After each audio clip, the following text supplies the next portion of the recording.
కేరళ లాంటి ప్లేస్ కానీ తమిళనాడు లాంటి కొంత ప్లేస్లో అక్కడెక్కడో బీజేపీ ఎంట్రీకి సంబంధించి కరెక్ట్గా జరగట్లేదు, అక్కడ ఇంకా బాగా వేయలేకపోతుందని నాకు అలాగా అనిపించటం లేదు. ఎందుకంటే కేరళలో బీజేపీకి 14 నుంచి 18% ఓట్లు వస్తున్నాయండి.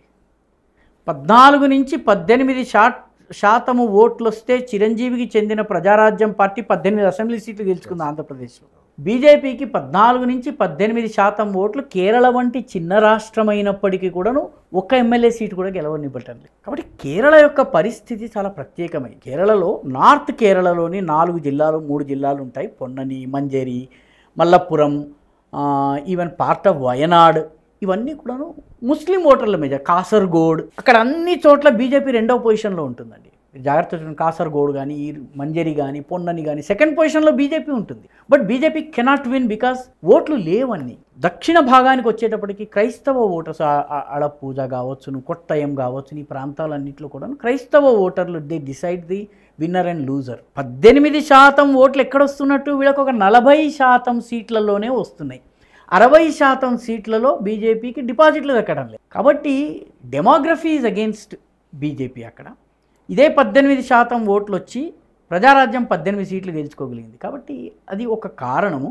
అయితే బీజేపీ ఆ పరిస్థితిని మార్చేందుకు క్రైస్తవ పార్టీలతో చేతులు కలిపేందుకు ప్రయత్నం చేస్తోంది. అది కనుక జరిగినట్లయితే నెమ్మదిగా కమ్యూనిస్టు ప్రభావం తగ్గుతోంది, కాంగ్రెస్ బలం తగ్గుతోంది. బీజేపీ 3వ శక్తిగా సీట్లు గెలవాలంటే బీజేపీకి కనీసం 25% కన్నా ఎక్కువ రావాలి.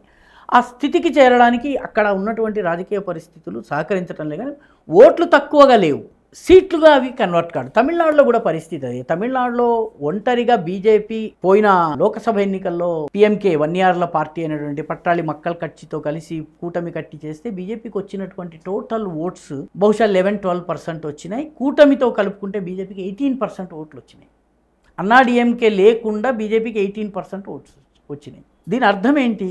తమిళ రాజకీయాల్లో గెలుపోటముల్ని ఎన్ని శాతం ఓట్లు నిర్ధారణ చేస్తున్నాయంటే 31 to 34% ఓట్లు తెచ్చుకున్నవాడు అధికారంలోకి వస్తున్నాడు. బీజేపీ దాని మిత్రపక్షాలు 18% దాకా ఉన్నాయి. What does that? అక్కడున్న కూటమి రాజకీయాలు బీజేపీకి రాష్ట్ర వ్యాప్తంగా సమానమైన ఓట్లు రాకపోవడం ఇట్లాంటి కారణాలు ఉన్నాయి. కానీ ఒక బలమైనటువంటి శక్తి లేకపోతే అన్నామలైని ఓడించటం కోసము డిఎంకే అన్నా డిఎంకేలు కలిసి కోయంబత్తూరులో ఆయనని లోక్సభ సీట్లో ఓడించాల్సిన అవసరం లేదు.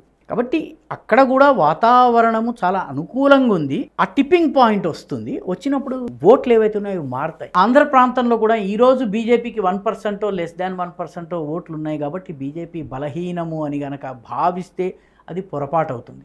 ఎందుకంటే ముగ్గురు యువకులు ఈ జిన్నా టవర్ పేరు మార్చకపోతే మేము దీన్ని కూల్చేస్తామని అనగానే మున్సిపల్ కార్పొరేషన్ రాష్ట్ర ప్రభుత్వము దానికి త్రివర్ణ పతాకపు రంగులేసింది. ఎందుకంటే వాళ్ళు భయపడ్డారు.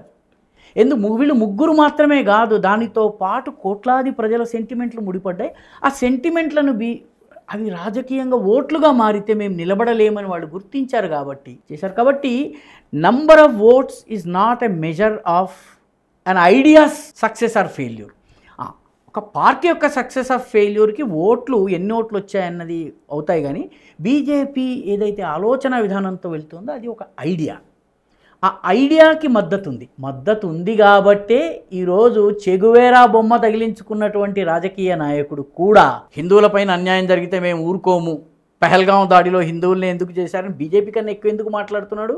ఆ రాష్ట్రంలో బీజేపీ ఏ ఆలోచన విధానాన్ని ప్రమోట్ చేస్తుందో దానికి ఖచ్చితమైనటువంటి ఓటు ఉంది కాబట్టి ఆయన అంటున్నాడు.